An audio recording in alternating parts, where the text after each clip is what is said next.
are now listening to the Fantasy Standard Podcast on Talkdown TV with P and Ryan. Welcome to the Fantasy Standard Podcast on Talkdown TV. This is P alongside Ryan. If you're watching, it means you're on YouTube, and we kindly ask that you drop a like and hit that subscribe button. If you're listening, it means you're on Apple Podcasts, Spotify, Audio Boom, and all other podcast platforms. We also kindly ask that you drop a like and leave a review. What up? What's up, man? Not much. Another week, man. It's crazy. Football has been a good distraction, I would say. I started looking, and I think today I started looking more into how serious this COVID situation is getting. Yeah. And you see it hitting our teams, and the fact that even in our league, we advocate, or someone advocated for a second IR spot. Yeah. And it's been clutch because you don't know, man. And now you have more players added to the COVID list. So now your fantasy roster has room to breathe. You're not like really struggling with that anymore. And plus, I think it's an incentive to like stash a spot. Facts. Is there anything you wanted to get into before we recap our picks? Big news this week. We had Le'Veon Bell get cut by the New York Jets and signed with the defending Super Bowl champion Kansas City Chiefs. So what do you think about that? The funny story about that is that when you and I talked, the first team that I put up was, I think KC would be a great idea. But I think our reluctance was the fact that he spent the first round pick on CEH.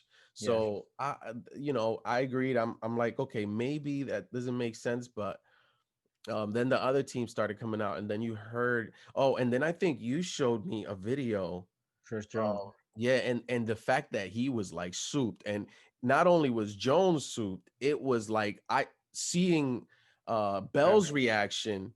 That was like, they already were teammates. To me, I went to sleep knowing it was a done deal, but then I woke up and it was, now there are mystery teams like the Dolphins and the Bills. And as a Bills fan, I was like, okay, yeah, you can add that to our offense, and now we're truly Super Bowl contenders, right? Yeah. But Kansas City still made the most sense, right? Yeah. And you think about Andy Reid and what he can do with someone like Le'Veon Bell. He's not playing this week, but man, look, this is what I tell you about people who are great or great teams. They're not reluctant to add more talent. You're never too good. You can always get better, and the good teams know that. And they're not comfortable like, oh no, we don't need that, or we don't need this. We spent the first round pick. Who cares where you draft the CH? Clearly, I think another thing that, I'm sorry to cut you off, but another thing that's probably adding to what might be like on the back of their minds, or something that they're reluctant to act on, is maybe a culture change, adding an element, a polarizing element like Le'Veon Bell to the culture in the locker room. What does that look like? Is the leadership senior enough, or is the leadership organized and involved enough that they can reel a personality like that in and get him to believe in the culture? Because they have like that whole Chiefs kingdom. Patty is the leader there, so I think that they're okay. Or sorry, Patrick. And I think that Andy Reid is the true leader to that team, and teams like that don't care about adding an element like that, because Andy Reid has his team on smash. Facts. Right? So I think that's probably another thing that gets other teams maybe second guessing themselves. And it's not to knock anyone's leadership, but I think a figure like that, you have to really think hard about injecting that into your current culture. No, I agree. It's tough. It's tough to have to handle someone like that. And it's not that he's like a head case or anything, but he like you said, he's polarizing, man. So fantasy wise, what impact do you see him not only having on the Chiefs, right? I want to hear what you think about what is his impact on the Chiefs, and then in the NFL. He's just signed in there for 1 year. He said it himself. He's trying to win a ring, so he'll do whatever they tell him to do. He's not going numbers wise. Yeah. So with that being said, I think that whatever Andy Reid asks him to do, he'll do. It's almost going to be like he's going to be like the Sammy Watkins of running backs. Like if I need you to score a touchdown and get 100 yards this game, that's what you're going to do. If I don't need you to do nothing this game and you just on ice, it's just like Sammy Watkins, except Sammy Watkins just can't stay healthy. But like they don't expect Sammy to get 100 yards and a touchdown every week. They're not going to expect that from Le'Veon. It's just the goal line work that CEH has been struggling with. A little bit more pass catching stuff to give CEH a break because we've been saying it all year. CEH is not built to last. He gets hit hard, and those 20 carries are not sustainable for somebody like him. So definitely bringing his carries down, helping with that. So he's not going to go crazy, but he'll have games where it's like, oh, that's Le'Veon Bell. Yeah, and it's funny because on our podcast that we do for our league recap, our personal league recap, we spoke about the fact that CEH just doesn't have a nose for the end zone, and there's specific players in the league that have a nose for the end zone, and we name people like LaDainian Tomlinson, guys like Priest Holmes, like those guys had a nose or a knack for finding their way in the end zone.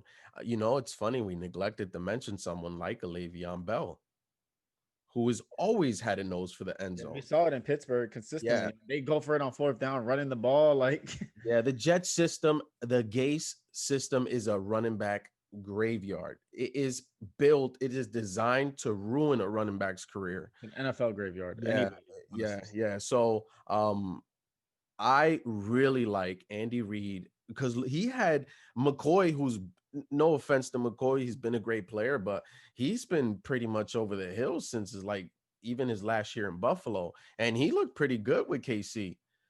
Damian Williams, another Gase guy, went over there. Now, I think this is what's going to happen. You're going to get a Damian Williams and a half.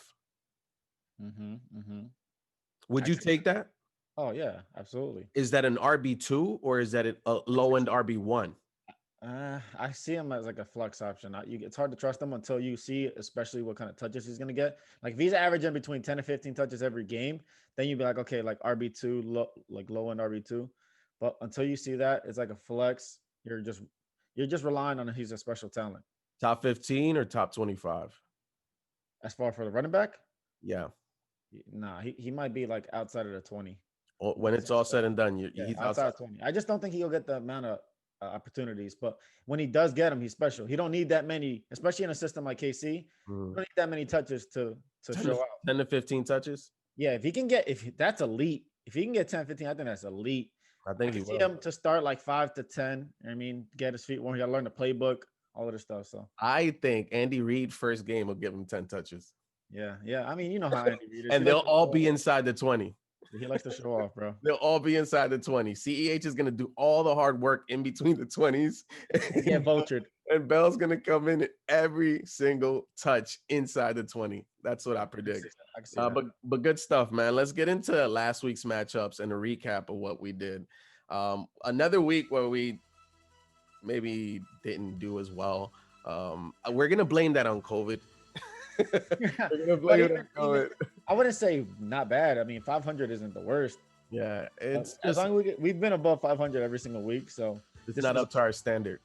Facts. This was the low end of the 500, but I mean, not too bad. It was a lot of tough matchups and a lot of upsets this past week. It was some we knew there was a lot of toss-ups, and those games are hard to call because no matter how informed you, and I noticed this. No matter how informed you are, no matter what formula you devise to like pick a game, even if you use your gut, there's no 100% predict some of the stuff method. There is none. Yeah, it's easier to pick like Vegas style, where you're picking at the spread because you don't really have to predict that like oh, this person's gonna win or lose, or I don't think they're gonna lose by 2, right? Like I think it's a little easier to do it that way. You can hedge a little bit better. Yeah, exactly. See, our expert here, our local expert for DFS advice and for prop bets or for your sports bets. Make sure you reach out to Ryan. His handle is right under his screen there. Let's jump into the first game, man. Let's go into the first game. No Thursday night game this week. We have. How do you feel about that, real quick? Is it good to get like a little break to not having like football especially because we had a game on Tuesday. And I also think due to, the presidential election, there were 2 town halls. And I think it's great that we're able to just, as Americans have a chance to just like watch that, get a break. Cause that is intense. And having to choose between football and like that is important. Right. Yeah. So especially now, but no, let's get into, how do you feel? I feel good. I mean, it was good to be able to get a break as far as recording goes and stuff like that. But I'm ready to jump in and really talk about these games. How do you feel in terms of like no Thursday game? No, that's what I'm saying. I mean, I missed it. Oh, it's a nice break. Yeah, it's good. It's a good break. I mean, we did have a game on Tuesday, so it's kind of like it was just early. Felt weird. Felt weird. I don't and that Tuesday game was great for me. So yeah, for a few people. So we'll get into the first game, and that's the Chicago Bears versus the Carolina Panthers. What's the line here? So right now they have it at, and all the numbers that I'm using are from FanDuel Sportsbooks, just so people understand. Mm-hmm. Our lines and over-unders are a little different, but they got Carolina favored by 1.5, and over-under is 44.5 for the game. Bridgewater has been a pleasant surprise, hasn't he? Yeah, I think he fits the system really well. Yeah, he's being very efficient. I think it's points per game wise, you like it as a fantasy quarterback. If you have a Bridgewater, you're a genius, right? Like if you knew that this was what you were going to get, then you're a genius. Because I don't think anyone really predicted this type of offense in the first year, new coach. Mike Davis has been diet CMC. Yeah, he's been a stud, man. Yeah, he's been amazing. Montgomery. You know what I was watching? Not to cut you off. Yeah, I was watching Mike Up for the NFL. Mm-hmm. Do you know Todd Gurley and Mike Davis came in the NFL the same year? Did they? Yeah, same draft class. Oh, I didn't know that. Todd Gurley and Mike Davis. I was like, what? Because I heard Todd Gurley and Mike Davis were talking before the game, and Gurley was like hyped that he was going off. He's like, yeah, he came in the same draft class as me. I was like, oh, he went undrafted, right? I think so, yeah. Okay. What else are you looking at in this game? So, I mean, first thing and we always talk about it every single week. Mm-hmm. Quarterbacks against Carolina struggle. They literally funnel everybody to run. It's like they want you to run the ball on them because they know they can't stop it, but it's not gonna hurt them as much as you throwing it through the air. Yeah. They're one of the best. They're actually the best against quarterbacks. First, allowing 14.3 points per game, and then against the receivers, same thing. They're second overall against least amount, 17.22 per game. So they expect you to try to run the ball. They're second most allowed points to the fantasy running back. That's why I love Montgomery this week. I feel like he's slowly but surely turning into a workhorse back when they lost Cohen. I don't know if you saw this, but the last 2 weeks he's had 6 and 8 targets out the backfield, and those are going to Cohen. Yeah, exactly. That is something that you do notice. And one thing to add to that is, I think that you're more surprised, and I think the Chicago staff has seen maybe we're onto something with this guy. Maybe he is a 3-down guy. Yeah, because he's handling it like with no problems. I don't see him having any difficulty having those passes, and you don't see them like Ronald Jones. You feel like he's a little rough, right? When he catches it, you're like, oh, thank God. The ball catches him. Exactly. With Montgomery, it feels like, oh man, he snatched that. Yeah. He has athletic vibes to him. Yeah. For that reason, I like that. I feel like the Bears are going to try to run the ball, and on the Carolina side, I feel like they're going to try to have to force feed Mike Davis a lot as well, because again, the Bears are really good against quarterbacks. You saw what they did against Tom Brady last week. Yeah, held them under 20 fantasy points. Exactly, under 24 passing touchdowns allowed. Yeah, and as a group, I can't believe this when I saw this, that they only have allowed 4 total passing touchdowns in 5 weeks. So it's not, again, they're not letting you score through the air. You have to beat them on the ground. So I can see this being, that's why the over-under is at 44.5. It's going to be a low-scoring game. Kicker is going to be involved. And I'm tempering expectations for Allen Robinson with having him on my fantasy team. He is a stud. He's going to get targeted, but I'm not expecting like a really big game. If he scores, I mean, this is one of those Allen Robinson sheer brute force games where it's just by sheer targets and will and like Foles just imposing his will on Allen Robinson and that defense. Like that's exactly what's going to happen. Almost like what Mike Evans did last week. Pretty much. Like it's just I'm just going to target you and if he ends up with like he said, like 12 targets, 13 targets with like 50 yards and like a touchdown with like 6 catches, or with 9 catches for like 95 yards and no touchdowns, or 60 yards and a touchdown. Like that's what you're gonna get from Allen Robinson. If you get more than 10 points from him this week, you're excited about that. The touchdowns on they're both of these defenses in terms of allowing touchdowns, they're pretty stingy. 4 for the Bears, 6 for the Panthers, which is not surprising, but not like you said. The way to beat both of these teams is via the run. If you look at the rush defenses on both, in terms of yards per carry, the Bears are a full yard lower than the Panthers. The Panthers are at 5.4 yards per carry allowed. The Bears are at 4.4. Yeah, the Bears defense is underrated, man. Yeah, so Montgomery, Montgomery's gonna have a really good game. He's just in a smash spot, as they say. He's in a really good spot, and thinking about not an under the radar, but thinking about a stud this week. I think if I can label an extra one, foreshadowing for later. Montgomery is guys like you're starting your lineups with in DFS. Like you go right to Montgomery, you select him. He's not an overpriced guy. He's not a cheap guy, but it's a guy that you can really build a lineup around. And and who are you taking this game, yo? I'm gonna go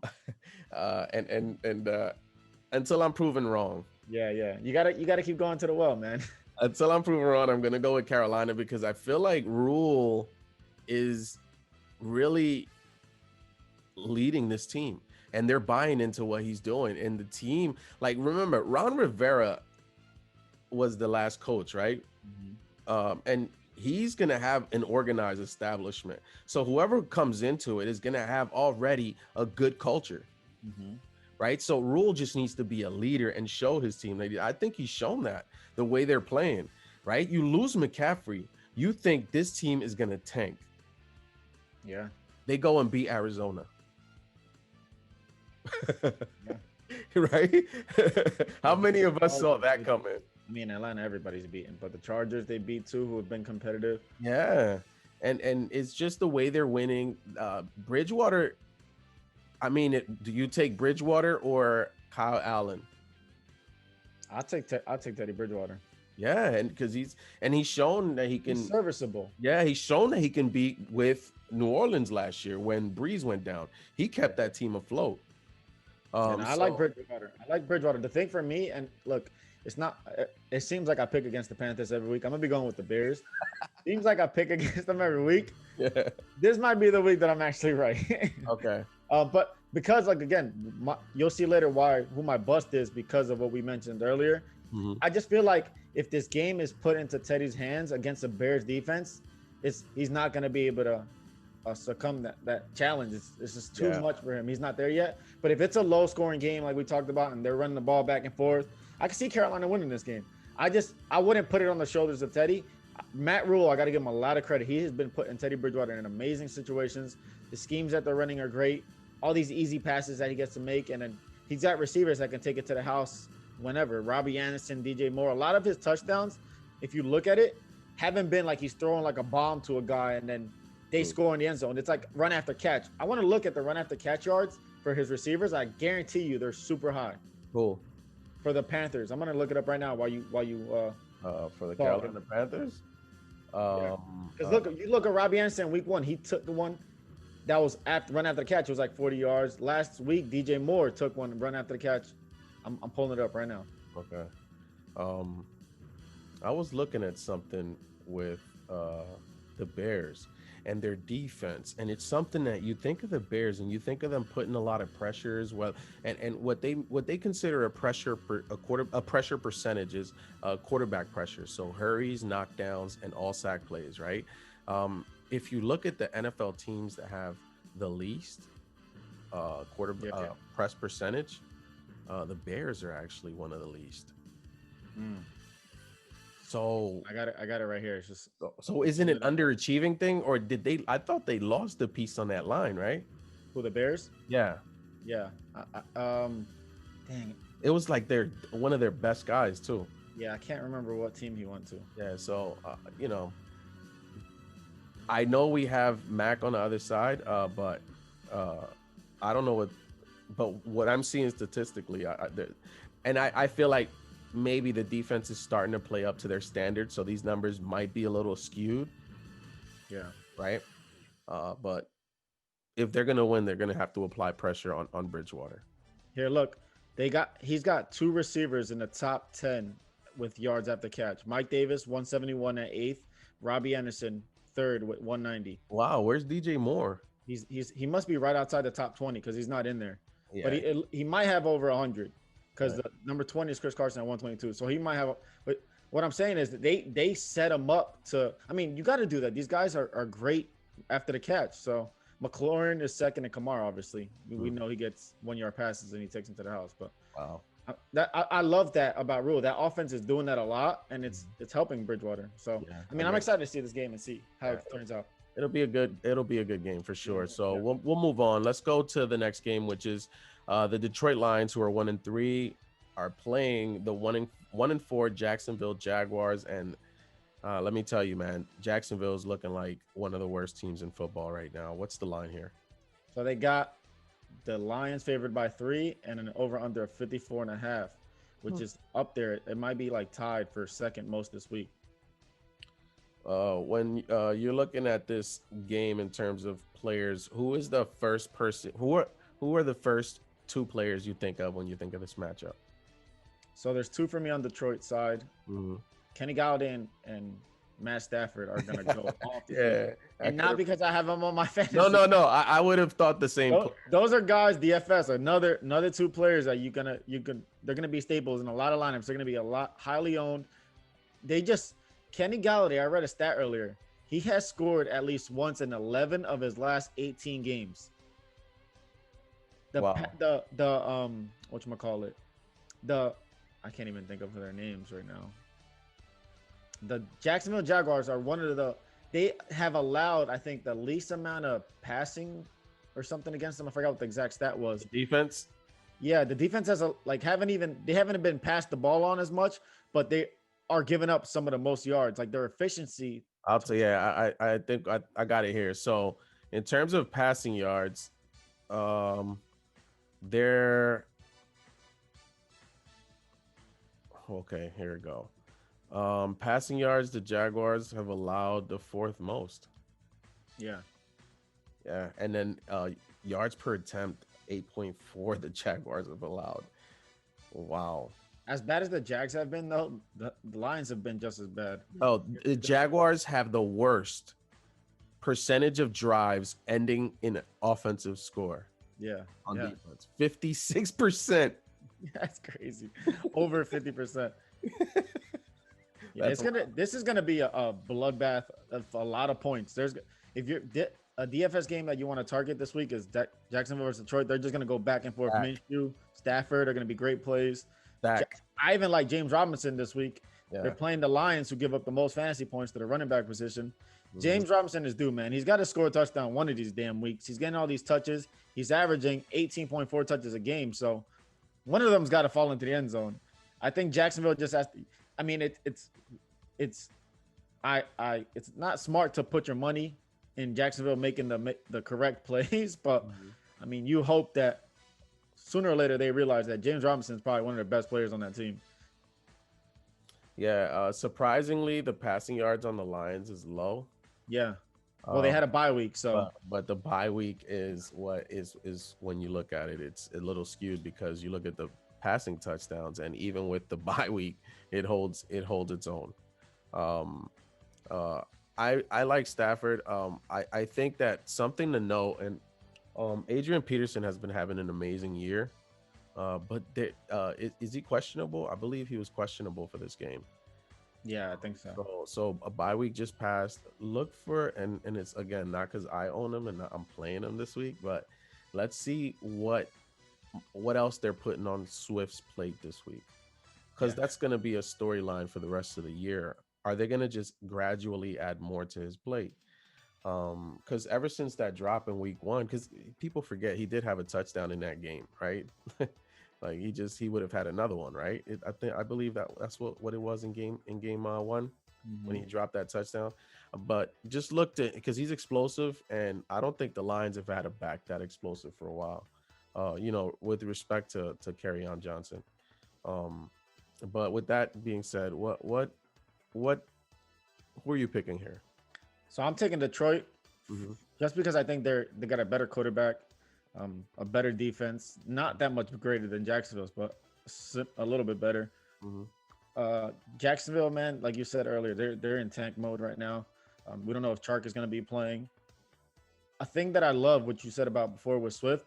If this is a game that's going back and forth, it's going to be hard for Adrian Peterson to be on that field because, I mean, he's going to be catching some passes, but Swift is that guy that they go down inside the red zone. He can run routes. I'm hoping they can use him a little bit more as a receiver. Yeah, He's very talented. And maybe man. after a bye week, 2 weeks, the Lions had 2 weeks to prepare for Jacksonville, so that's another reason why I like Detroit. Yeah, I'm just taking Lions, man. It's hard for me to pick Jacksonville. I made that mistake one time, and I'm not doing that again. Yeah, I want to root for Minshew, and Robinson is a fun person to watch play because he's like an underdog. It's hard for me, and this is a battle of the two coaches. Like if I have a top five coaches that I really don't like, these two guys would probably be in that top five.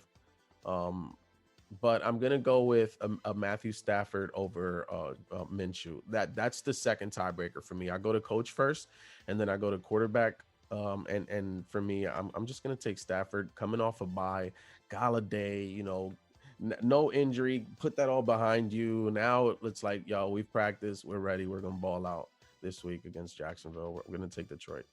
That next game. Next game is the Atlanta Falcons and the Minnesota Vikings. The Falcons are still looking for their first win of the season. I think they've blown the last 3 games they've had leads in. Yeah, they finally fired their coaches. We've been talking about it all year. Yes. What week was it going to be? We were calling for his heads. And look, I don't like people losing their jobs, but if you're not good at it, I mean, it's par for the course. Atlanta is looking for their first win. Dan Quinn, it's just the same thing over and over. You're a defensive coach, and all of a sudden, every year your defense gets worse. Facts. Like you're supposed to bring in and fix this defense, and you can't blame it on the quarterback. Maybe you not knowing who to pick at an offensive coordinator, right? Like, I think that's also been a struggle. How many offensive coordinators have they been through? A few since 3. You would say 3 total? Yeah. During his tenure? Yeah. I mean, what identity do you want to create for your quarterback? Do you even collaborate with Matt Ryan as the way he wants, right? Like they play against each other. Yeah. So that's how it's felt. What is the line here for this game? So they got the Vikings favored by 4 and a high over under a 54. So they're expecting points, obviously. These teams don't play defense. Minnesota's going to be without Dalvin Cook this week, but that's not going to mean anything because they got Alexander Madison, who's a Dalvin Cook Jr., and he's like a carbon cutout. Yeah, he's going to do exactly. It's a system. They're going to feed him. He's going to do his thing. And again, Calvin Ridley, man, we keep saying, is this the week? I mean, he did put up a donut 1 week, but 1 week, yeah. He keeps putting up yards, man. You got to give him his props. Yeah, balling out, Matthew. Julio's coming back. Curious to see how healthy Julio is. Yeah. Will he be used as a decoy if he is not if he isn't healthy? But is that chemistry between Matt Ryan gonna shift eventually back to being the Julio Ryan connection we know? Because that's what we expect this year, right? Yeah. But Julio has been a little disappointing, and another thing that I got like my eye on is this the regression years, like the first of his official regression years, because it happens to all of them. Yeah. What other players do you have on this matchup? It hurts me to say, man, but I mean, Kirk Cousins is in a prime spot to try to come through, but you trusting Kirk Cousins is like damn near impossible. Bad news, man. We thought he was going to do something last week against the Seahawks, and I mean, in the second half, he put up a little bit of a show, but that's what we were expecting for the whole game. Not just a game where they're handing the ball off 500 times, because that's all Minnesota wants to do. They're super safe, and that's why they lose games. That's why they have the records that they have, because they don't try to win games. They did try to win, but they ran the ball. Like on fourth down, you run the ball against the Seahawks, who apparently the only thing they can do is stop the run. I don't know, man. If you're in desperate need, you start Kirk Cousins, but I wouldn't trust him this week. Yeah, the stat on defense that I'm looking at again is team defense scoring percentage allowed. Right? The Minnesota Vikings, 55% of drives have allowed a score. It's actually higher than the Falcons. Wow. Oh, the Falcons higher than 50%? They're at 50. Yeah, that's right. So a full 5% more. Yeah. It's not insignificant. No. These are both bad defenses. Yeah. So 6.6 yards per play for the Falcons, 6.1 for the Vikings. Ryan said points. Trust Ryan. Yeah. Points are coming on this one. With that being said, any other players, any gems on this game that you feel? I like Todd Gurley again this week. Atlanta. I mean, the Vikings give up the fourth most. I'm sorry, not Todd Gurley. And Julio Jones. The Vikings give up fourth most points to receivers, so I'm expecting them to do their thing. This might be a game where Julio Jones finally gives people surfaces. Yeah. This might be one of those Julio games where it's like 120, 10 catches for a touchdown. Like I can see that happening. Just like what DK did last week. I agree with you. I love Alexander Madison. I even if I play him in fantasy, he's just a person that's you really don't know the difference. If you just took the numbers off of the jersey and you put him and Dalvin Cook to run consecutive plays, you wouldn't know the difference. Yeah, he'd be a starter on a lot of NFL teams. 100%, and Mike Boone would be too. Yeah. So there's stock there. That being said, who do you have in this game? I'm taking the Vikings, man. I just can't. I'm not picking Atlanta for the rest of the year until they win. No, and one thing to note that normally teams with new coaches, they have the overachievement game. Yeah, we saw that last week with Houston. Yeah, so we'll be subject to an overachievement game here. That remains to be seen. I will not pick them. We're both picking Minnesota, and we're gonna move to the next matchup. Speaking of Houston. Yeah, speaking of Houston, it is a division bout between Houston and Tennessee. What's the line here? So we got the Titans favored by 3.5 with the over under 53.5. Man, the Titans Tuesday they showed up. They scored a lot of points, a lot more points than we thought they would. What are you thinking? Who do you like in this game? I mean, if I look at Houston's defense and I see that and I sort what I like doing is I like sorting, right? Like I'm like, okay, who's the worst? So I go to rush defense and I look at that number up top and I'm like, no, that can't be the number. Let me just do it again and just confirm it. The Houston Texans have allowed 802 rushing yards this year. Jeez, over 5 weeks. And then you couple that with the divisional history, right? With Henry. And you look up the last time or the last 2 times he's played him. I think 4 touchdowns last time. 300 yards. Yeah, 4 touchdowns last year in the week whatever matchup they had. In one game, he had 200 plus yards. Yeah, they're allowing 160 yards per game rushing. Is this Derrick Henry week? We cloned it Zeke week last week. Is this Derrick Henry week? This has got to be Derrick Henry week. For sure. And Derrick Henry started out slow as far as touchdown goes, and this man back-to-back weeks with 2 touchdowns. He's showing up. Well, I know a lot of fantasy owners, including myself, were like, "Man, why did I take this guy early? He's not doing what I thought he was doing in the last 2 weeks. He's showing up for these people." So, I mean, he's in another prime spot. Again, the division game, so we know these are going to be tough. Romeo Crennel as a head coach. They came through and they beat, a bad Jacksonville team, which a lot of teams have been beating. But Yeah, and you think that with Romeo Crennel, you think of him being let's just control the clock, yeah, right? So will he try to do that with Tennessee, who looks like that on offense, like they can do whatever they want. They want to play action, which it's a great game plan. It's frustrating if you're a Henry owner because it's like a play action every single play. But the game plan is brilliant because you have Jonnu Smith, who's one of the most athletic tight ends in the league, and you can dump it down to him and let him make plays, or you can go to someone like an AJ Brown who happens to come back and he's a weapon, right? You just have so much going on in that offense that it's really right now they're in sync. yeah, it's hard to account for everybody. Yeah. Are you? We kind of talked about it in the preseason, but man, Delaney Walker was blocking a special talent. Yeah, Jonnu Smith is a stud. Yeah, and it's funny because the athleticism, it's not like you're surprised, right? Because We saw it. Yeah, you knew that he was one of the most athletic tight ends in the league, if not players pound for pound.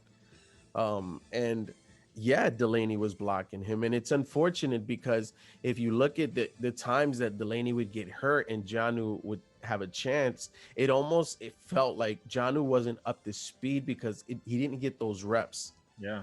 With the first team. Now he's getting those reps. That offense, you can argue that offense, the second most vital player on that offense is Jonnu. Yeah. Or third, if you want to say Tannehill, then Henry. Yeah. Nah, he's been very efficient. Last week we saw it again, 2 touchdowns. He seems to find his way open. He's getting carries sometimes out the backfield. He's doing tight end sweeps. Like, yeah, what can't this guy do? Sometimes I ask myself. Is he slowly ascending into that like elite level tight end? Like, is he catching up to Ertz and Andrews and like? I would say he's pushed himself into the Ertz conversation. Yeah, he's like right behind Ertz. I think we could say it's. I think you could put him on Ertz's level. Yeah, Kelsey, Kittle, Andrews, Ertz, and then is Jonnu like the 5th best tight end right now in the NFL?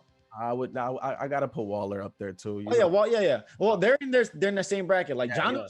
It's like, hey, Waller was good. You know what's crazy? I think that maybe when we reach, we got to do an episode maybe where we unveil our tiers. Okay. Maybe we'll do that at the end of the year. Maybe like as a pre-draft cheat sheet, almost as like something we'll revisit before next End of the year recap type of. And what we'll do is we'll drop our tiers because I hate rankings, dude. I hate the whole RB 74 whatever. Yeah. I think I'm sorry to just like go on a tangent. I like it. I feel like we should do that. So, anything else in this game that you wanted to highlight before we? To me, I think it's going to be pretty simple. This is a lot lower spread than I was expecting. I was at least seeing Tennessee favored by a touchdown. They're home. Mm-hmm. They're undefeated. Like what? Division games. We always talk about those are tough. Mm-hmm. But I'm expecting Tennessee to come out and just run the ball. I think they knew that this week they were going to have to run the ball a lot versus Houston, and they were tempering Derrick Henry. We saw a lot of McNichols, was it? Yeah. Last week. So, he looked really good when he was on the field. And then they're just going to give him a bunch of Henry and McNichols, kill the clock, and I don't see how Houston has a chance. Yeah, Evans is on the IR, so any of his touches, you'd expect him to go to McNichols this week, but you also expect McNichols to be involved less. I think this is, like you said, a bulk game. So this will probably be, when you look at the end of the year, one of the games that Henry's probably had the most carries. This will be one of them. Yeah, I like Tennessee here. I'm not gonna get cute. They're on fire right now, man. We're gonna go with Tennessee. We're gonna sweep that one. Yeah. Wow. This next game. Wow. This should be fun. Yeah. The next matchup is the 1-4 Washington football team versus the 0-5 New York Giants. A lot to unpack here. You'd have a quarterback situation happening in Washington. What's the line here? So they got the Giants favored by 2.5 and an over under 42.5. So obviously predictably low over under. I feel like in today's NFL, I'll take the over. Yeah. Right. In today's NFL, I don't think you should ever put any OUs under 45. Yeah. That's pretty low. But with these quarterbacks that are playing, Yeah, Kyle Allen, it was more of a shoulder thing. It wasn't that he wasn't right shoulder or Yeah, concussion or something yeah, like that. But shoulder. so it wasn't that he wasn't playing well. It's just that he made a bonehead play. Should have just went out of bounds.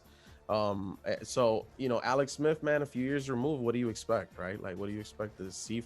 He's not going to come in and throw 3 touchdowns right away. So I think it's easy for people to get discouraged with the performance from last week. But I think that if you look at how Kyle Allen looked in that offense, it's encouraging. Yeah. It didn't show it obviously, but I think that they just gotta hang tight. So I did Rivera already say he's playing? I don't think he's been finalized. I haven't seen the practice reports this week, to be honest. Mm-hmm. I mean, I'm sure if he's healthy, he's the starter. He just doesn't like Haskins. I'm gonna be honest. Yeah, Doesn't like Haskins. I mean, as far as who I'm looking at this week on Washington, you're starting McLaurin. I guess you're starting Gibson.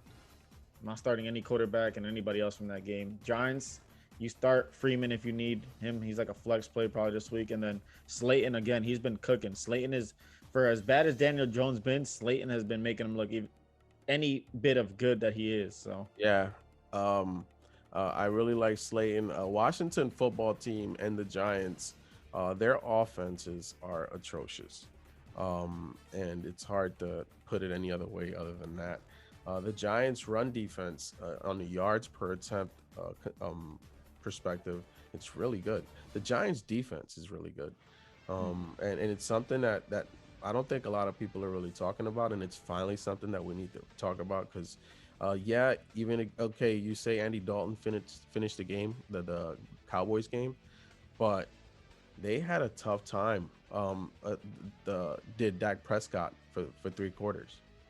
yeah, they were shutting him down. He only had a receiving touchdown. Exactly. So that's an anomaly. You can say he had a 0 game against a defense that's sleepy. A lot of people are underestimating them, maybe because they're young, maybe no names, but the Washington football team is equally as good. I feel like their run defense on the yards per attempt average maybe not as good, but you do see that the team is they're fairly the same in passing touchdowns allowed, fairly the same. I think Washington is a little more opportunistic. They force more turnovers. Like you said, I like Antonio Gibson because I feel like his role is defense proof. Right. Any other players in this matchup? McLaurin, obviously, we love McLaurin to continue his hot streak. Yeah. He's gonna get his garbage no matter who the quarterback is. Yeah. What about any other players in mind?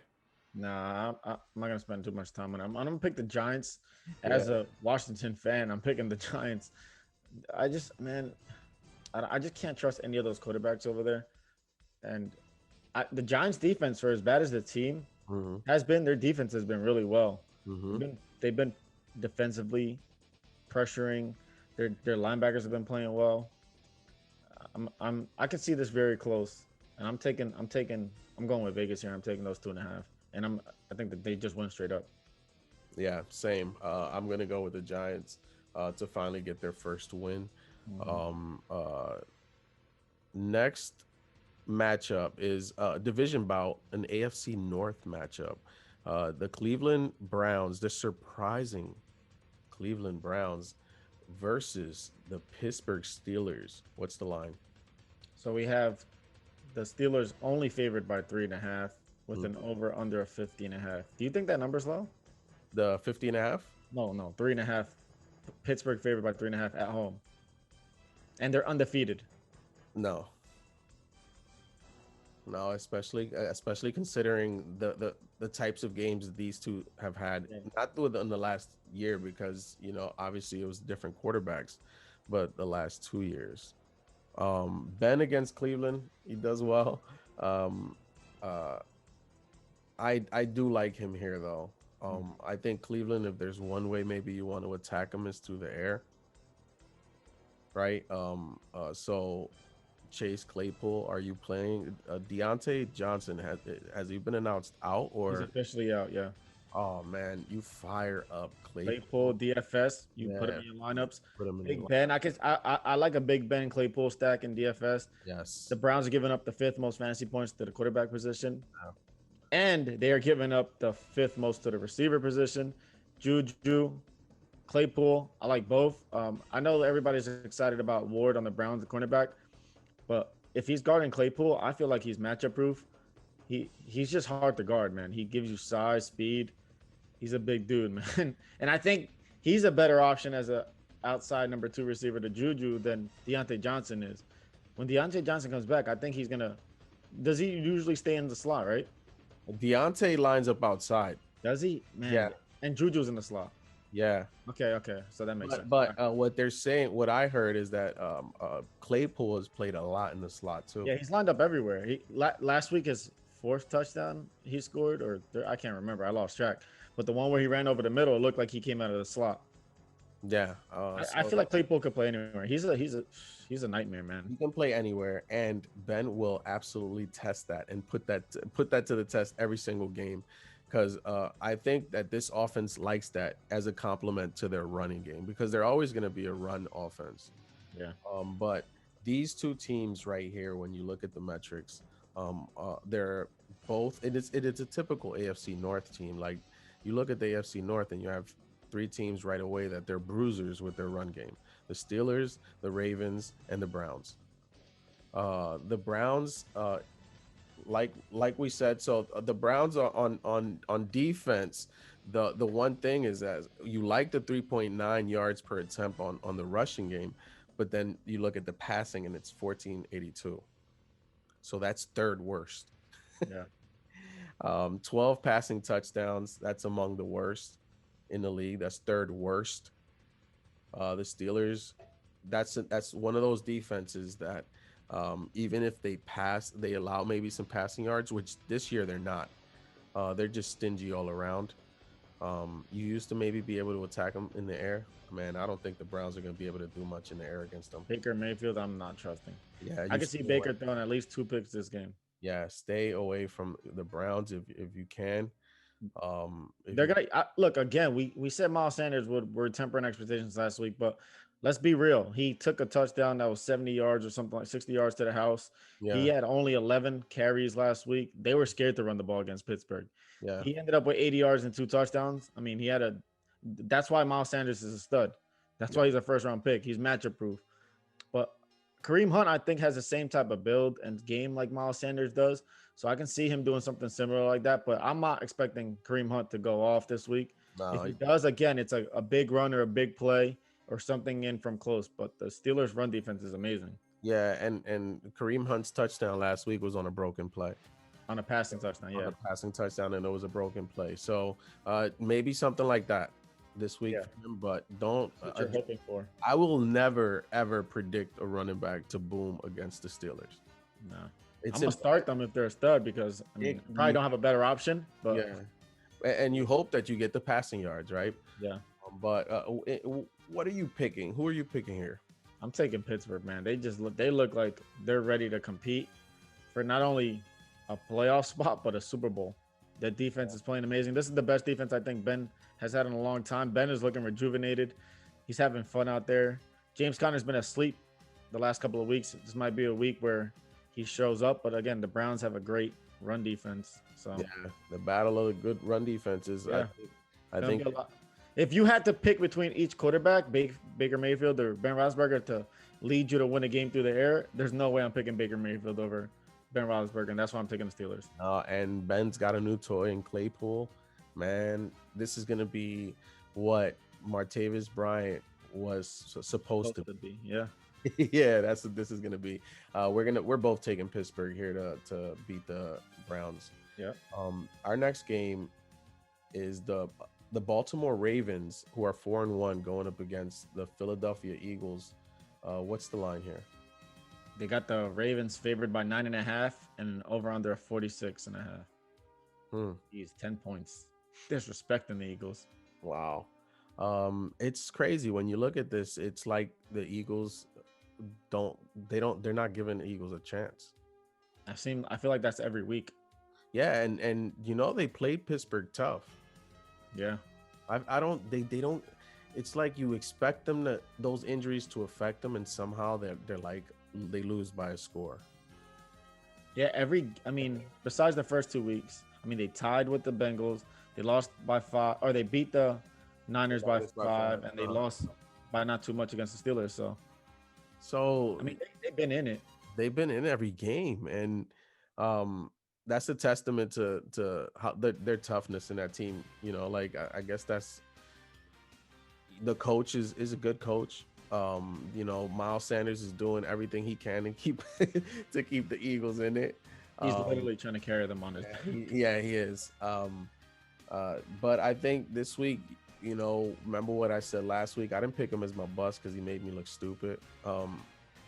But I think, again, you have Miles Sanders. You hope he can break it on an ugly play, or he can catch a few. But I don't like the matchup for him this week against the Ravens. Who else you got here? The thing I'm looking at is what we talk about almost every week against the Eagles and why we feel like they're a bad team. Is they're great up front, but they can't stop anything behind them. So unless you're getting pressure consistently on the quarterback, the Eagles it's tough for them to win. And when you're playing against the Ravens, who have a deep threat, who have a great tight end, who have Lamar Jackson who can run, I think it's going to come down to, is this a week where Lamar can finally start hitting his receivers and his tight ends when they're wide open? It feels like that's been a problem for him this week, and he knows it. I've seen him in interviews where he's made points like, I got to hit these guys, and we left a lot of points on the field, and he's conscious about that, and he knows it, and I think he's going to make a valiant effort to really prove it this week, and he's not a better spot than the Eagles to do that. We just saw what Big Ben to them. Chase Claypool just scored 4 touchdowns on them. Come on, man. I think this is a week where Lamar's like, all right, I'm going to show y'all why I won MVP last year. I'm going to add to that, and I love that you said that, and you see it here. One thing about Ryan and myself is that we allow each other to keep independent notes and opinions. So a lot of what we say, for some reason, we're aligned. And I don't know how you knew I was about to talk about this, but when you look at the Philadelphia Eagles defense, right, you think a great run defense, but it's not like the best. Again, I'm obsessed with the yards per attempt allowed, right? Like, I'm obsessed with that because that happened, right? Like, that's happening on a consistent basis, right? So through 145 attempts, I'm holding a team to 3.9 yards per carry. That's significant, right? The Baltimore Ravens are at 3.7. So automatically people put the Ravens run defense on a different tier than the Eagles. And the reason I wanted to say all this is that the passing defense is going to struggle for the Eagles as a result. But are you confident in Lamar's ability to exploit it? I think that's what it boils down to. Yeah, and I think Lamar knows this. I'm sure a lot of people are talking about it. They're asking him questions. And like, I literally just saw him in an interview and he's like, yeah, man, I know we're leaving. Because last year around this point, we saw he was in the Super Bowl, his MVP run. The efficiency was insane for the Ravens last year. And I think he knows that they're asking, hey, what's the difference between they're leaving a lot of points on the field. They know that he's missing guys like Hollywood wide open. This is another thing. When you think of a team staying on the field and prolonging drives, right? Like you think a team like the Ravens, who's a running team, that's what they do, right? So what's a good barometer for something like that? And I would say the amount of first downs that a team gets, right?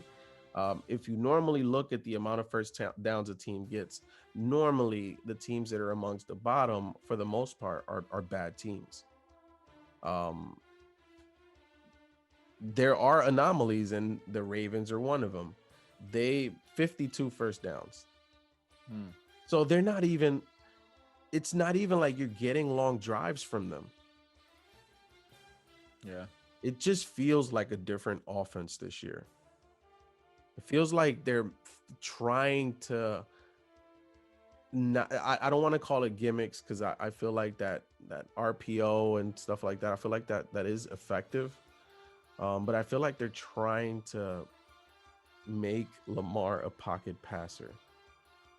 And you know what I'm realizing too with the Ravens? I don't want to spend too much time with this, but is it me, are they running a lot less plays this year than they were last year? It's just, I feel like they're not on the field as much. Exactly. Like, they're not getting first downs. They're not, like, you see that Running maybe is the highlight in their offense. Like they're number 2 in rushing. So they have 800 yards rushing and a 5.6 yards per carry. So the running game is always going to be elite. But that's always going to be because Lamar Jackson helps that. Like, why are you having trouble like prolonging drives? The running backs combined don't have over 100 carries. I think that's an issue. Yeah. It's a big issue. They're definitely not running the ball as much. Derrick Henry has more carries by himself than the whole running backs for the Ravens. Yeah. And then we get it. Derrick Henry is crazy, but that goes to show you that they're not running the ball nearly as much as this affecting the passing game. They're winning games because their defense is insane. Yeah. Right now, it's not because the offense is efficient. No, they're not efficient. I think though I am mistaken. They are running a lot of plays on offense. I think their efficiency, I think you nailed it. I think lacking. They were one of the highest teams last year, and that's what a lot of people thought, that they could not keep that up. They're 7th in the number of plays they've run, which is pretty good. So you like the amount of chances that you get on offense. You just don't like what they're doing with it. Yeah, and we watch because you have Lamar on your fantasy team, and it feels like every time we look, it's third down, they're coming off the field. Yeah, exactly. And that's why Justin Tucker is the number 1 kicker in fantasy. Yeah, and I think the culprit is the passing game, and hopefully Lamar can, because he was doing it last year.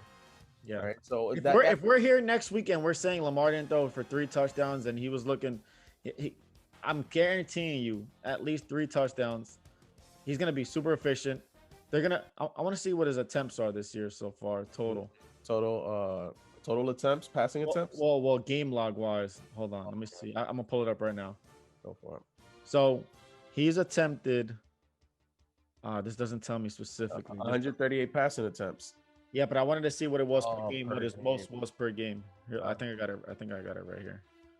Yeah, I'm pulling it up. Sorry. All right, so right here, most attempts he's had in the game was last week against Cincinnati, which they were destroying them the whole game. 37 attempts.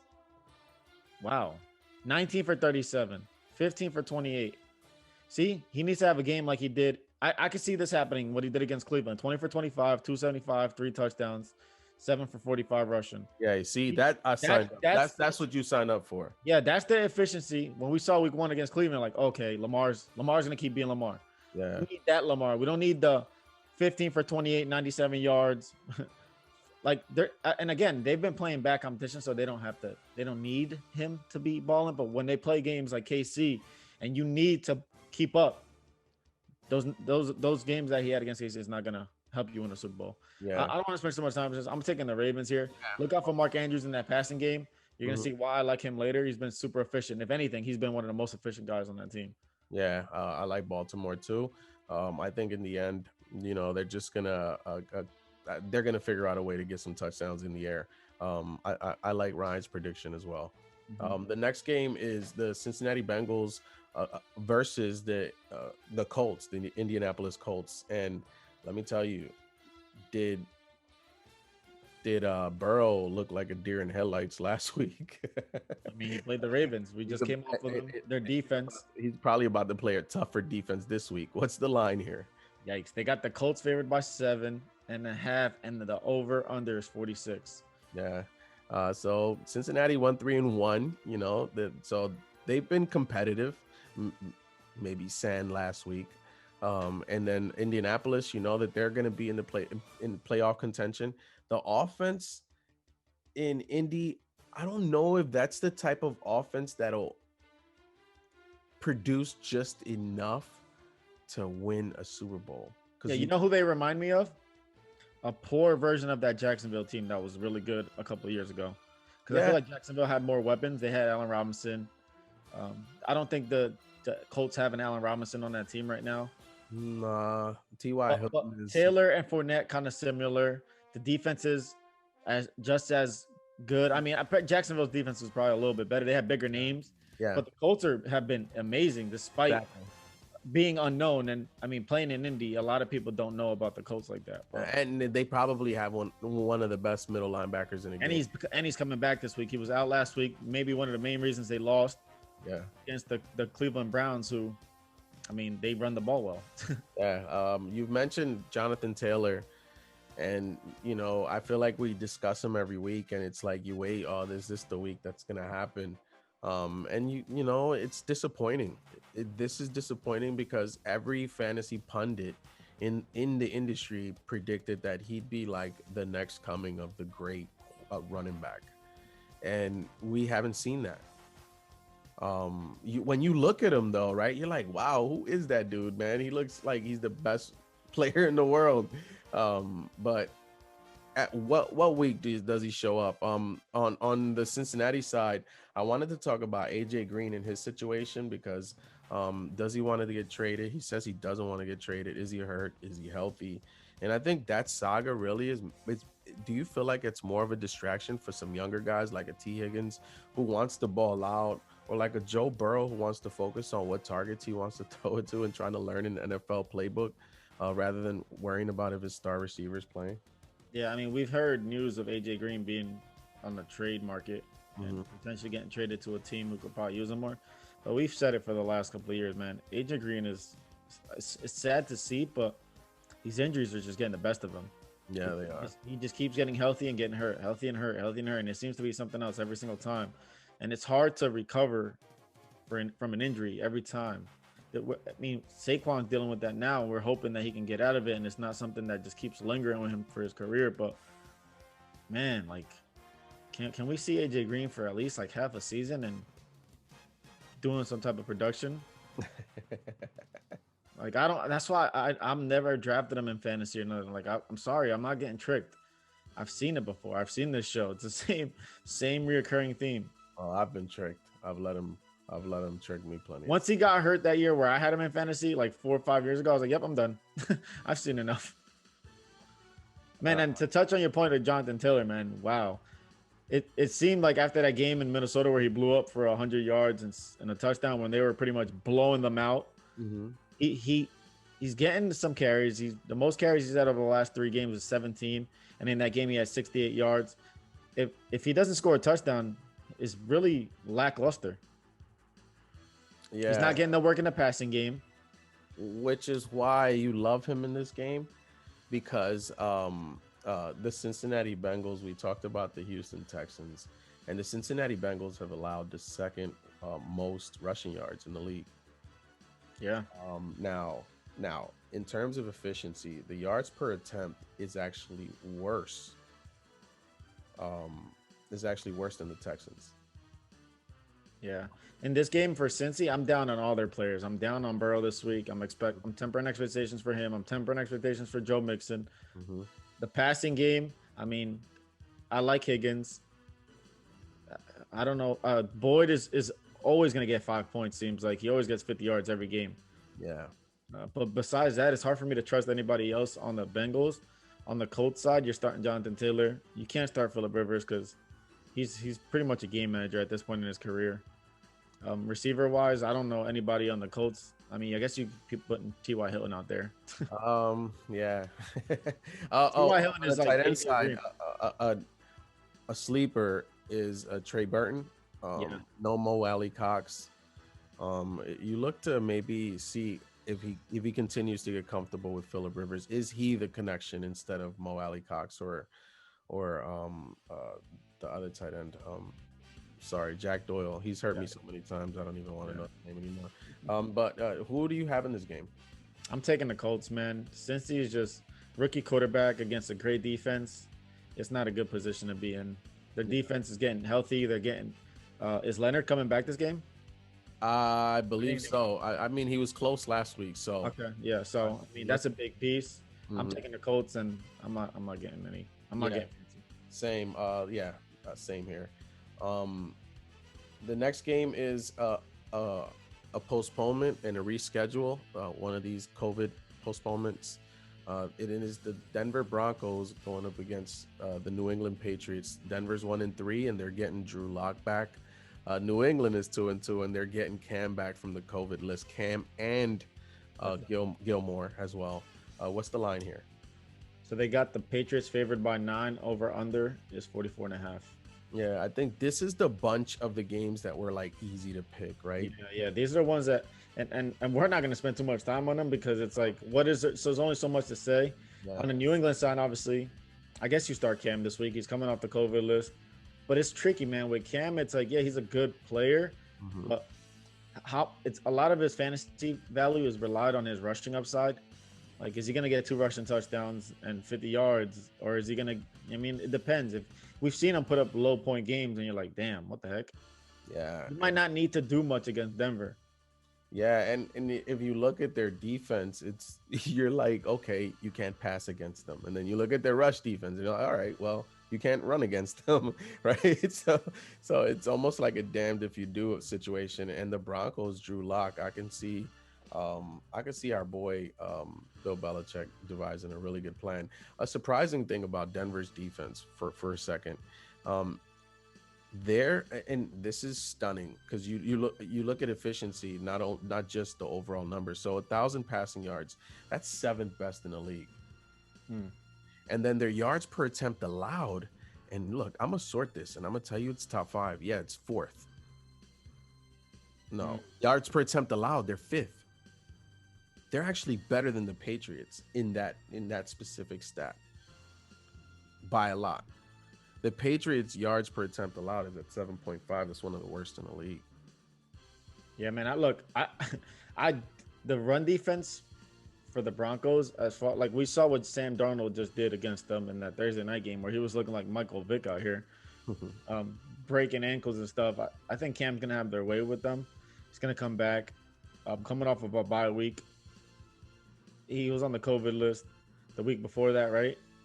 He's had some rest. He's been getting beat up in his body. They allow a lot of rushing yards. They're not gonna have. Well, okay, so that's I thought the same thing. In terms of rushing yards, they're seventh best. Least amount allowed. 6th. They're better than the Patriots. Yeah, and their yards per attempt is better than the Patriots. It's like 5th in the league.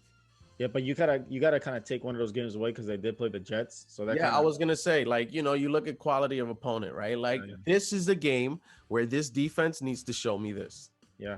Right. And they might be without Melvin Gordon this week. We saw he got in trouble. So Royce Freeman and Lindsey, you keep your eye on Lindsey. Is he gonna play? Yeah. But either way, it's gonna be tough sledding for any Denver player, to be honest, in this game. On that being said, what are you picking? Who are you picking? Taking the Patriots, man. I can't pick Denver. We're gonna sweep it. We're just gonna keep it moving. The next game we have here is another easy game, and it is a division game in the AFC East battle between the New York Jets and the Miami Dolphins. The Jets are 0-5. They just got rid of Le'Veon Bell, we just talked about, and this is the Gase Bowl. 2-3 Miami. What's the line? They got the Dolphins. This might be the most the Dolphins have been favored for in the last 10 years. Favored by 9.5, and the over/under is 47.5.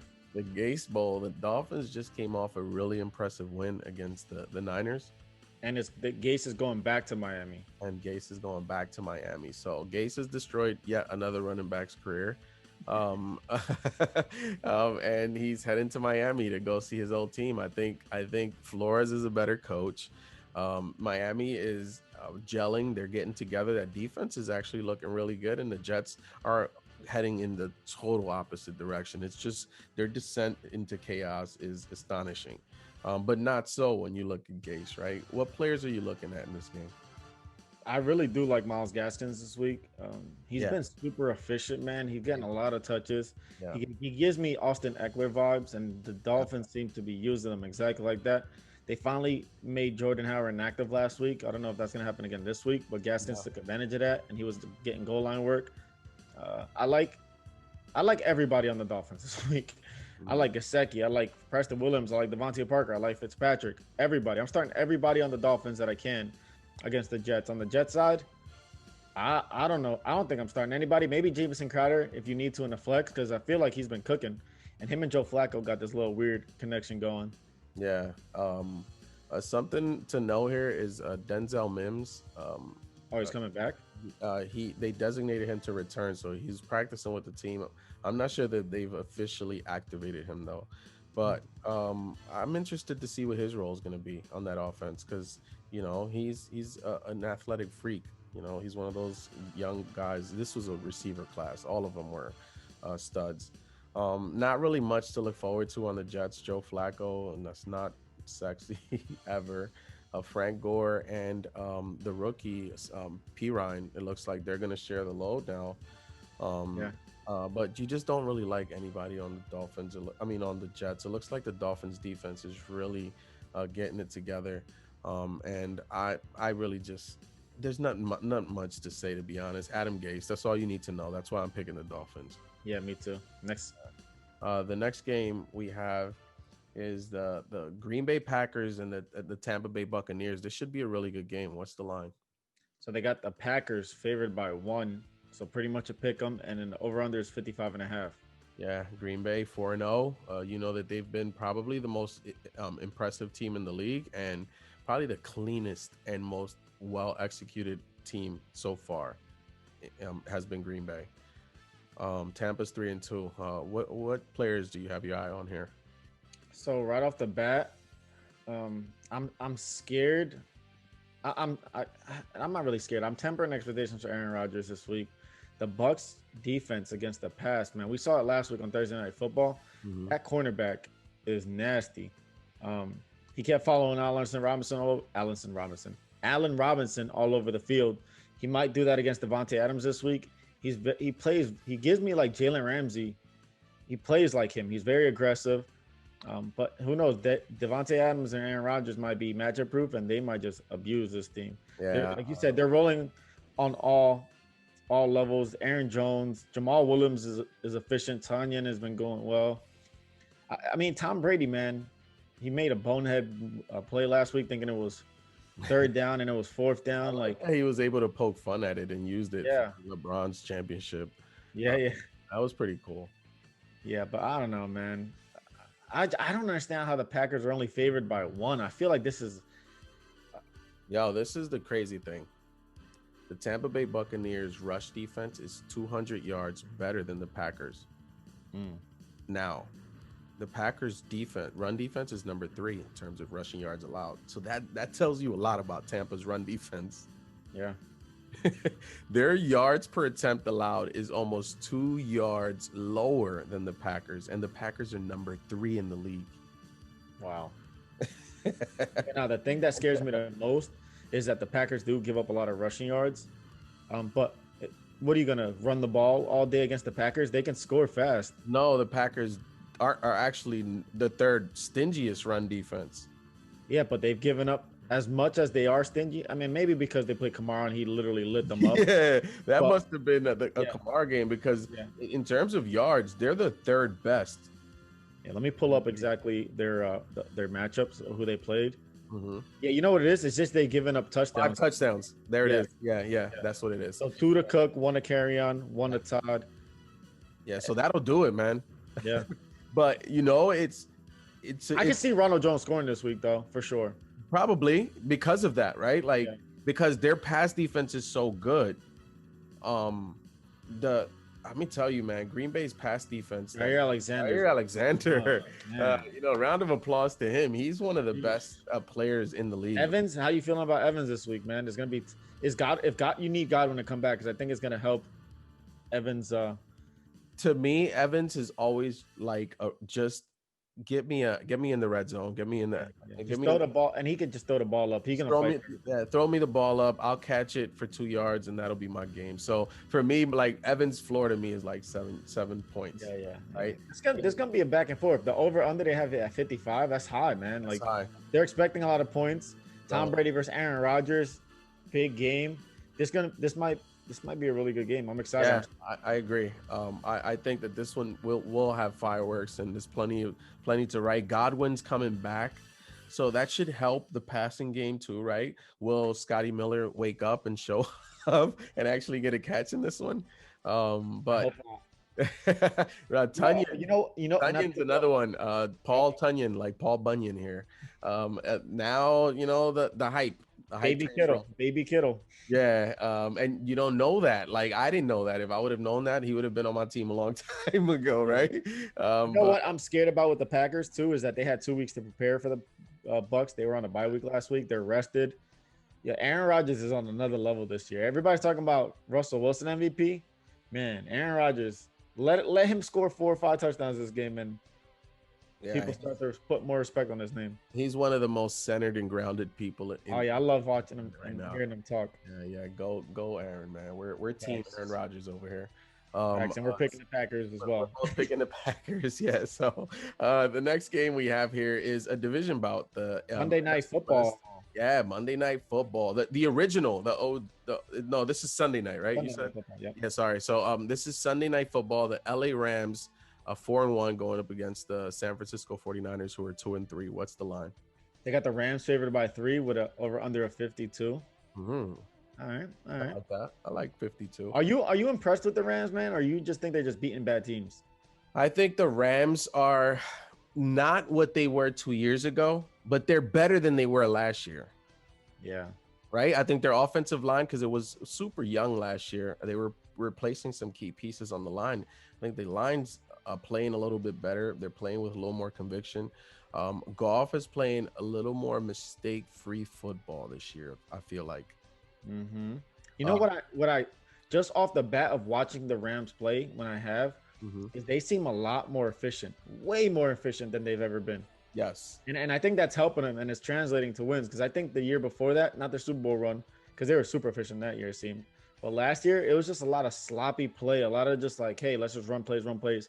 I seem like this year they're finishing drives, they're getting points, they're not leaving any points on the field. It looks really good.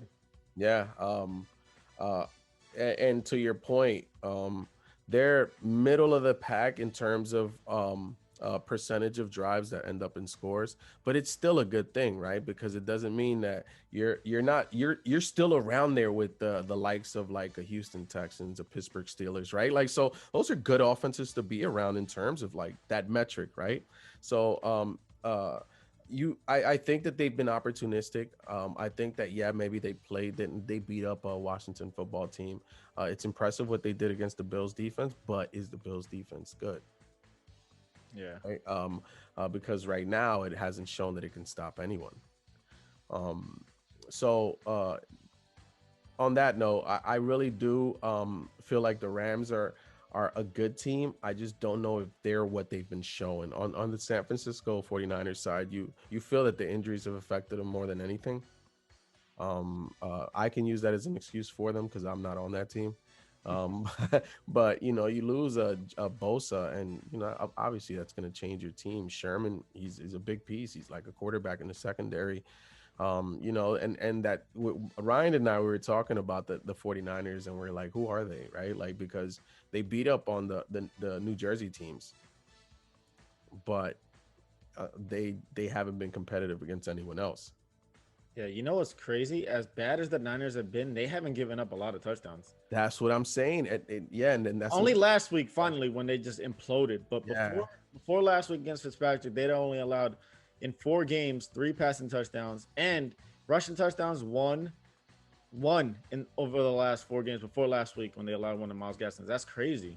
Yeah, which is why, despite their losses on defense, yards per play, the 49ers defense is ninth best in the league.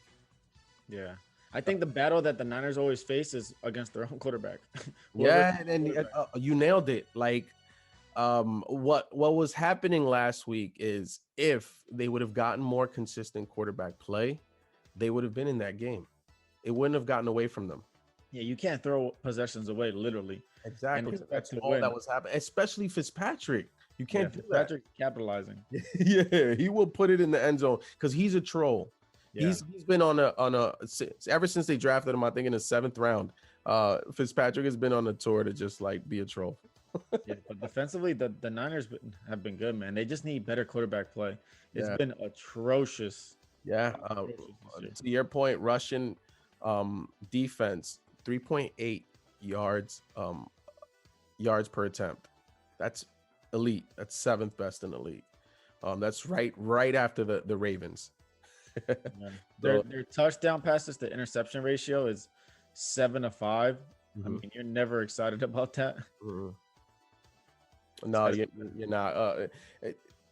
In terms of the Niners, which offensive players, because we've been kind of, talking like about their offense in terms of like their efficiency, but who on the offense do you say these are the individuals who will take the only person I trust on the Niners offense right now that I can actually start is Raheem Mostert, and they're not even like Kittle.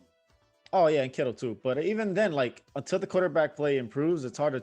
I mean, you're gonna play Kittle because he's an elite talent. But we saw it last week. He had like 40 yards or something like that, if I'm not mistaken. Or I can't remember.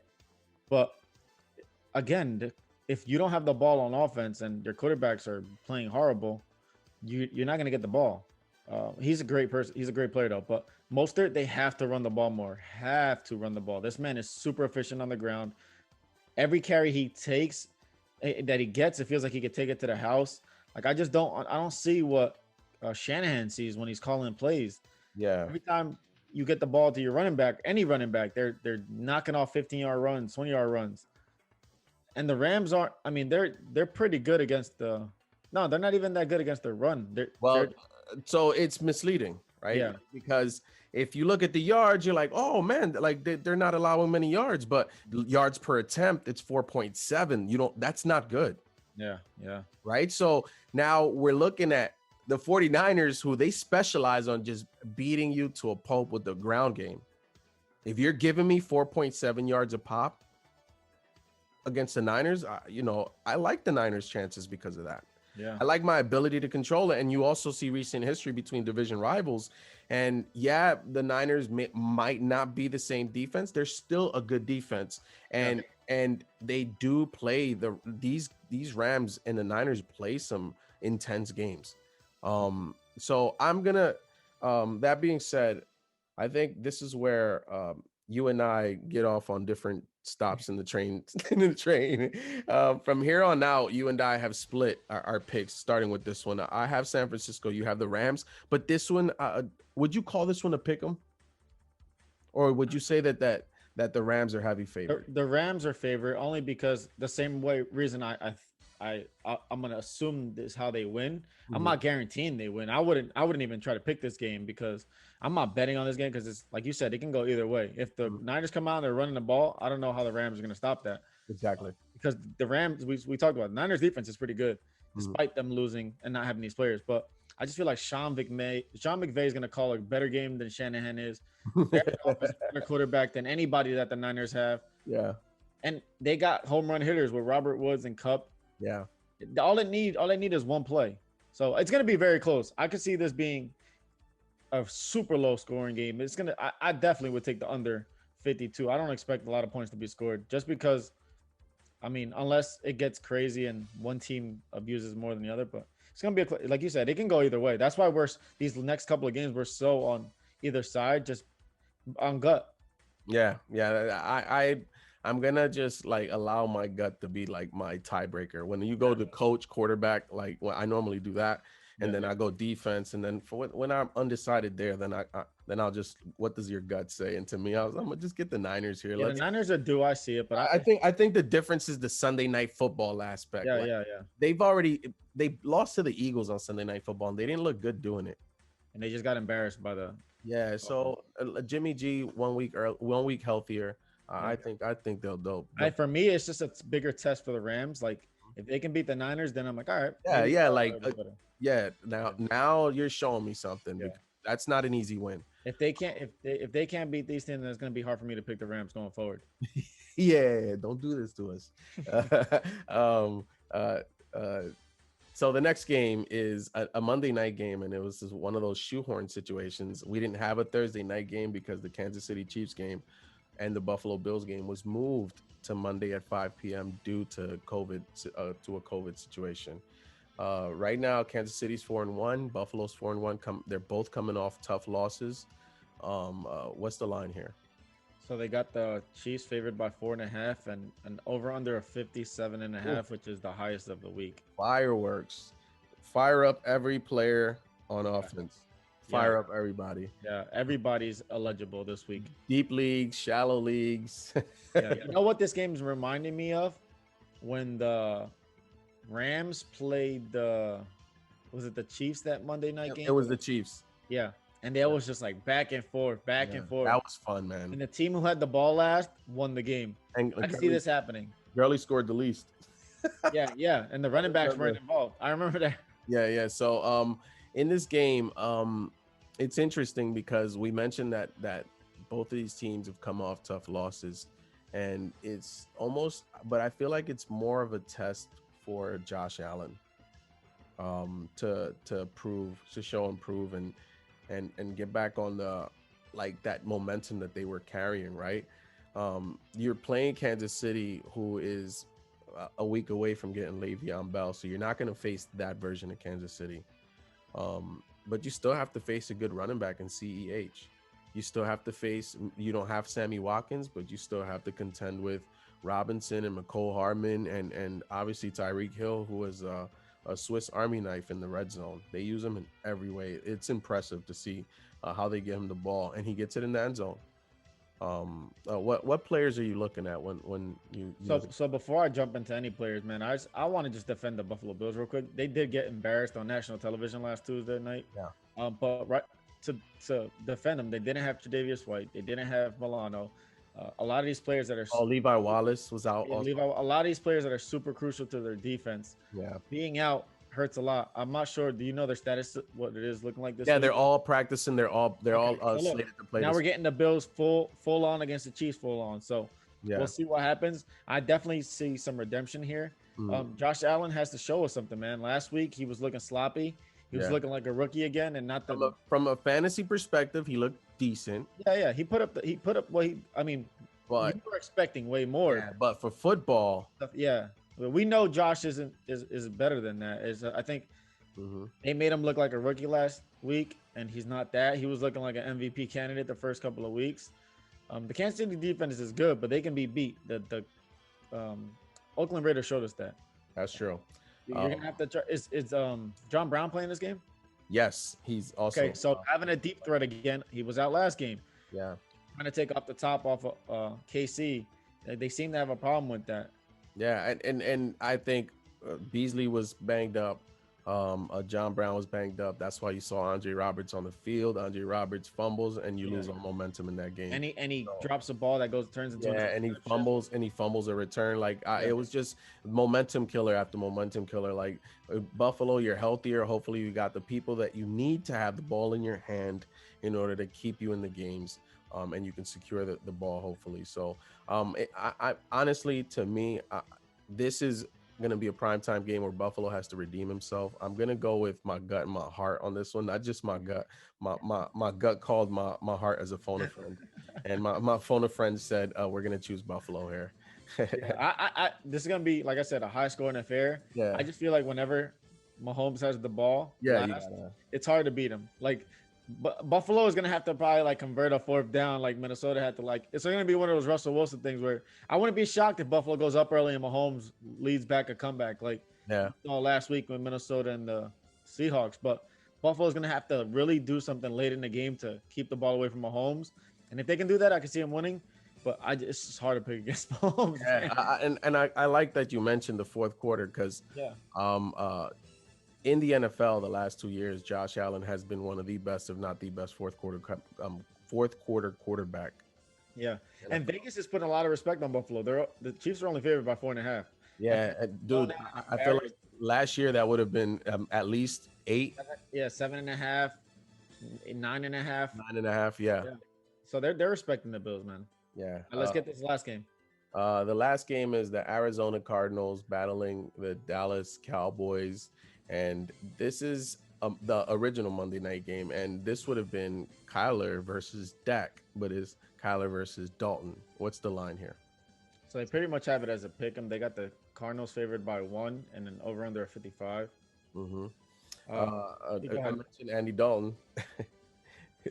This is Andy Dalton's game. What are you looking at here on both of these teams? Man, when I was going through my studs, bust, and under the radar, I was so close to making Kyler Murray my stud of the week because we just pick on Dallas. Like their pass defense isn't the greatest. No. I just had another option that I like more, but I can see Kyler going off this game. like on the ground in the air. The thing is, like they just lost Chandler Jones for the year. That's Mhm. gonna hurt the Arizona defense. They already weren't amazing to begin with. It's gonna be a good. I think Andy Dalton's a lot better than some people think. He looked really posed when he came in for Dak, and he Mhm. kind of almost won that game for them. He made some great throws. Uh, they're gonna rely a lot on Zeke to run the ball Yeah. this game. For the rest of the year, they're gonna be relying on Zeke. Hmm. I like Zeke a lot. He's gonna definitely from here on out getting at least 20 total touches a game. Oof, I just Easily. saw something that just like you heard that, huh? That just came. Yeah, yeah. That was involuntary because I saw something with the Cowboys defense that elicited that response. Yeah. So I looked at their scoring percentage. Again, that is the percentage of drives that end up with an offensive score. And on defense, the Cowboys are 51%. That's third worst. Hmm.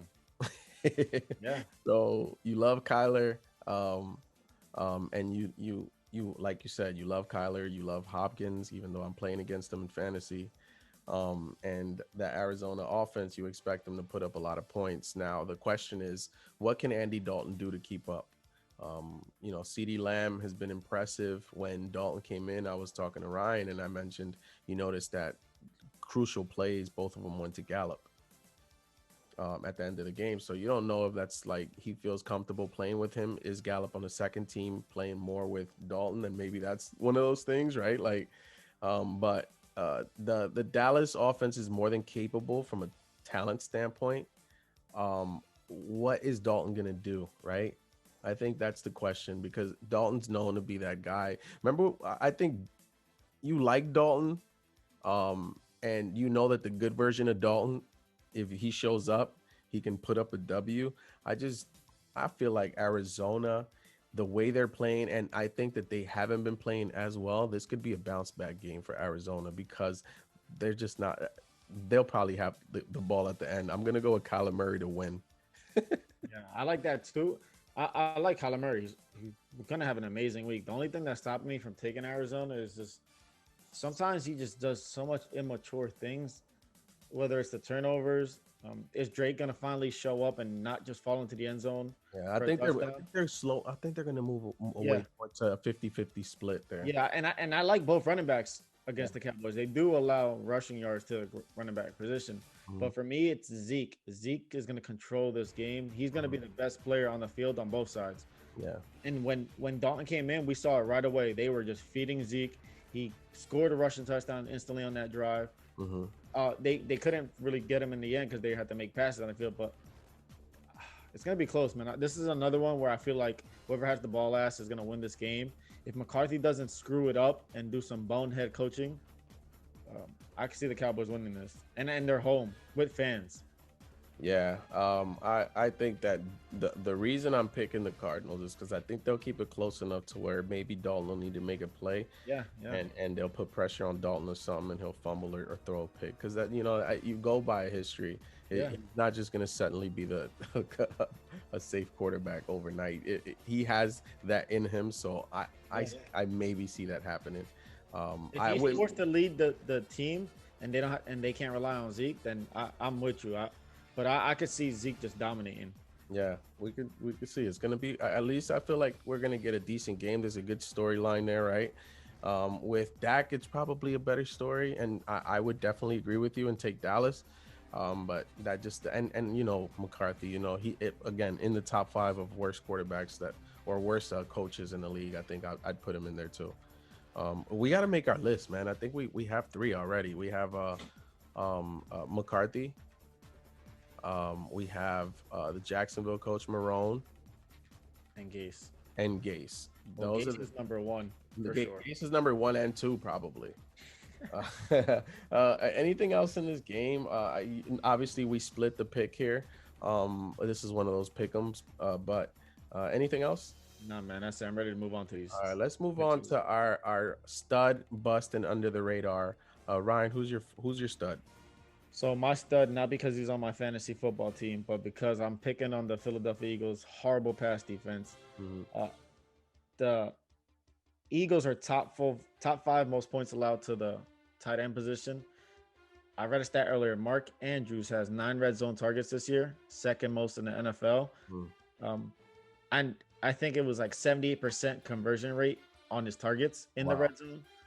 If they get into the red zone, they're gonna have trouble running the ball against the Eagles because we talk about their front seven being pretty good.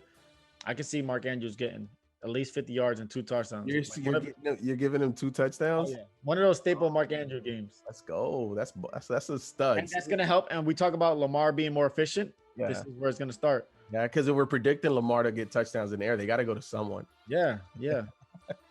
All right. So I'm gonna go with my stud, and it's Patrick Mahomes. And you might say, well, you just picked the Bills. All right. I told you I picked with my gut and my heart. Okay. All right. So I'll tell you why. I think it'll be a high scoring game, 57 over under. Right. So this is possible, right? Primetime game. The Bills passing defense has been abysmal. And I wrote abysmal down because I feel like that's the only way to describe the Bills defense. Surprisingly, 48% of drives end up in scores allowed for the Buffalo Bills. 10 passing touchdowns allowed, more than 1,300 yards allowed, and 6.7 yards per attempt. Yeah, you're going to get Trey White, but this is still the season, right? Not just last week. So you, if you're the Bills, you hope to clean it up right now. I still see Patty exploiting them with 2 passing touchdowns, a rushing touchdowns, and 325 yards passing. Yeah. For me, my bust of the week, and again, every time I say bust, is tempering. And not that this guy's been blowing stuff out of the water, but he's been pretty good and efficient. And this is why I'm picking against them this week. It's Teddy Bridgewater playing against the Bears. They're allowing the least amount of points to the quarterback position. We talked about it earlier. They've only allowed 4 passing touchdowns in 5 games. With that being said, I think Teddy Bridgewater is held under 250 and just throws 1 touchdown. They're going to have to rely on Mike Davis if they're going to win that game. Okay. My bust is James Conner, and you might say, well, you're just picking running backs that are going up against they're playing Cleveland, right? The Eagles. The Eagles, yeah. So you're just picking running backs that are going up against the Eagles. Yeah, maybe, whatever. But James Conner is facing a Cleveland defense that is allowing 3.9 yards per carry. That's the 5th best. And I think that what's happening with Cleveland is that we're used to them being more of like a team we easily disregard because of their dismay. But I think they're finally getting things together over there. I think that they're creating a culture and they're creating an identity. They're running the ball and they're stopping the run. So my prediction for James Conner is 15 carries, 65 total yards, and no touchdowns. I got a half a touchdown here. So I didn't know whether to put him under a touchdown, or I just felt like I can see him getting a receiving touchdown, right? Like a Big Ben dump off. And yeah. You know what I mean? Like I can see that. Mike Davis, Christian McCaffrey special. Yeah, I got it at a half a touchdown, right? So, and that's coming via the air. Got it. And you're going to lead right into my under the radar pick. I got my boy, who I wish I was a little bit more patient with to start the year, but I just couldn't wait. Me too. but I knew it. And y'all can go back and watch the film. Chase Claypool, man, finally, he's getting an opportunity. Browns are giving up the 3rd most points to the wide receiver position. Dionte Johnson is out again, so he's going to be moved up. The reason I fell in love with Chase Claypool, not only because he's a elite looking receiver, but when I heard that he had the same measurables as Megatron, I was like, oh no, this dude is different. If you're getting compared to Megatron as far as physical abilities and what you can do on the field, I think you're gonna go off, especially in the system with Big Ben. He's almost unguardable. I'm not scared of Denzel Ward. I'm projecting over 80 yards in a touchdown for Chase. Not 4 touchdowns like he did last week, but definitely getting in the end zone. Yeah. Okay, so my under the radar has been someone I think he gets. I feel bad for him. I wish that he was on a better team.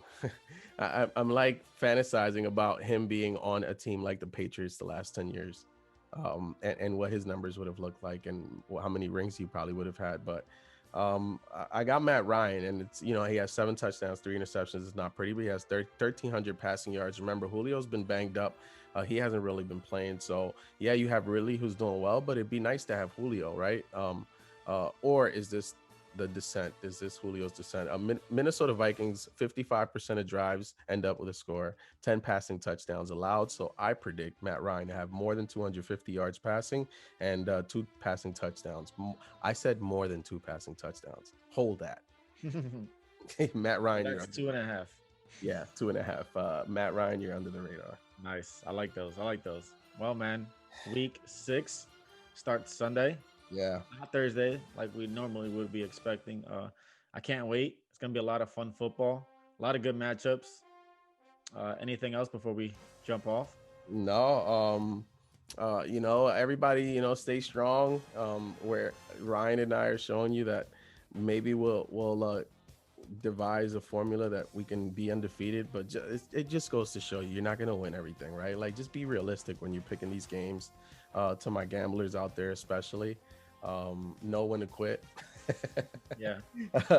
But on that note, enjoy your games of football, Rye. Enjoy your week of football. Good luck to you and your fantasy teams, everybody. If you have any feedback or anything you want to share with us, if you agree with our picks or if you've been picking with us at home, please make sure you share with us either in the comment section below or share with us via email. Email us at thefantasystandardtfs@gmail.com. Ryan and myself, we're always willing to communicate with people and talk with people, talk about whatever. Our Instagram and our social media handles are right under us. If you want to reach out to us, we're pretty cool.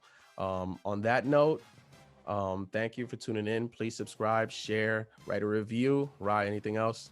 Nah, that's it, man. All right. We'll see you guys later. Check it out, man. Peace out.